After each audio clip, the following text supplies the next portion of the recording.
చూడండి, కార్తీక మాసం రామేశ్వరం వచ్చాము. కార్తీక దీపాలు వెలిగించాము. చూడండి, రామలింగేశ్వర స్వామి టెంపుల్కి వచ్చాము. షాద్నగర్ నుంచి 6 కిలోమీటర్స్ ఉంటుంది.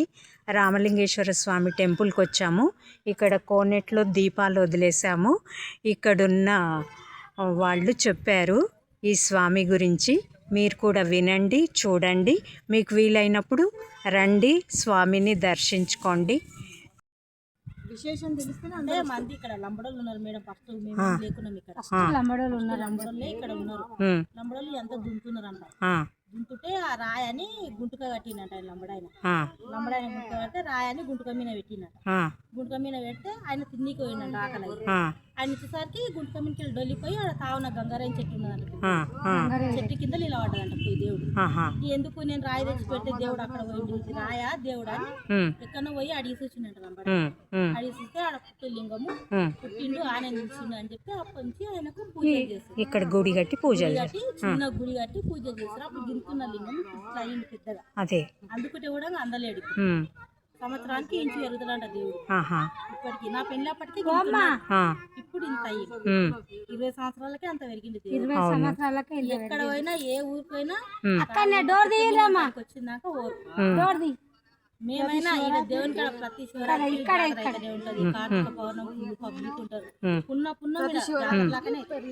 పున్నం జాతర లాగానే శ్రావణ మొత్తం జాతర లాగానే ఉంటది. అదే ఎప్పుడు పబ్లికే వస్తుంది. శ్రీశైలంకి వెళ్ళి వనపర్తికి వెళ్ళి వస్తారు. వీడికి వచ్చేది తప్పదు. మళ్ళా శ్రీశైలం వల్లనేమో పెట్టిన లింగం ఇంతనే ఉంది దేవుడు. కనిపించాడు దేవుడు. నీకు ఎన్ని దండలు వేసినా కనిపిస్తాడు. ఇన్ని దండలు వేసినా మనకు దేవుడే కనిపిస్తాడు. 12 గంటల దాకా ఏడిపోయినా దర్శనం చేసుకోండి. నా ఫోన్ ఎప్పుడు నెట్టే ఉంటుంది. విశేషంగా ఉంది ఈ గుడి గురించి. వీళ్ళు చెప్పే మాటలు వినండి. ఇంకా నేను చెప్తున్నా చూడము. ఫస్ట్ దేవుడు గింతున్నాడు. లంబడాయన గుంటుక మీద పెట్టుకుంటే మళ్ళా వచ్చి ఆనే నిల్చిండు దేవుడు.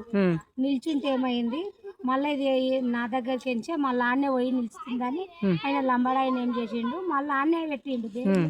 పెట్టి ఏం చేసిండు, ఇక భక్తులు అందరు ఇక్కడనే రావాలని ఇక్కడనే చూసుకుంటుండు. ఇక పుట్టు లింగము ఇక్కడనే ఉంటుండు. ఇక ఈయన్నే పూజలు అవుతాయని ప్రతి ఒక్కరు ఇక్కడనే వచ్చి దర్శనం చేసుకుంటుండ్రు. మంచిదే. కార్తీక మాసము శ్రావణం పల్లకి తీస్తారు. శ్రావణంలో పల్లకి ఈ నుంచి అమ్మవారి గుడికి వరకు తీసుకుపోతారు. మళ్ళీ ఆడికి వెళ్ళి ఇడికి తెస్తారు. పల్లకి మోస్తారు. పల్లకి మోస్తారు. మోసి మళ్ళా దేవుని దగ్గర వేస్తారు. 5 సోమవారాలు ఉంటే 5 సోమవారాలు, 4 సోమవారాలు ఉంటే 4 సోమవారాలు. ఫస్ట్ ఏ వారం వస్తే ఆ వారమే భక్తుడు మంచిగా వచ్చుకుంటారు. పల్లకి మంచిగా బాపనల్లి మోస్తారు.